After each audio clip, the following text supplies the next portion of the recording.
And at the Wire, Don, is going to feature some horses that I think could win right back. All three of them won their most recent races, and all three, I think, overcame some obstacles. And we'll start off with Commute. This is a classy horse who got a great ride by Husbands back on August the 5th. He tracked a hot pace, was the only horse that was close to the pace on that day that was able to win on the E.P. Taylor turf course.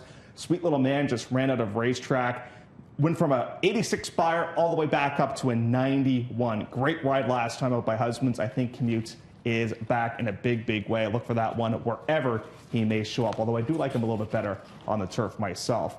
Divine Dance, just kicking myself. I didn't have this horse on top. I was just a little bit leery about the first start off the layoff. This was the only one to come from last on the Tapeta back on August the 11th. I thought that the more forwardly placed you were, the better your chances were. The only two horses to come from off the pace on this day were a well-meant first-time starter for Stronach Stables, and this horse right here, this being Divine Dance. And Divine Dance can come right back and win. This is a horse that wins a lot of races. Problem is, you're probably not going to get 6-1, depending on where this one shows up next time out.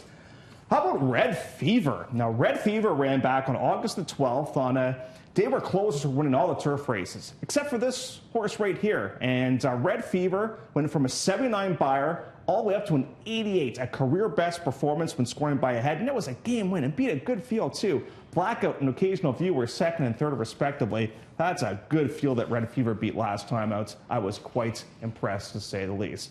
That is your Wednesday edition of At the Wire with 2 seconds to spare. Hey, can't beat that. Pretty good. So let's take a look at some other things that we want to keep an eye on coming up in the not too distant future here, Don, as we wrap up our At the Wire segment for this evening. Good round of applause.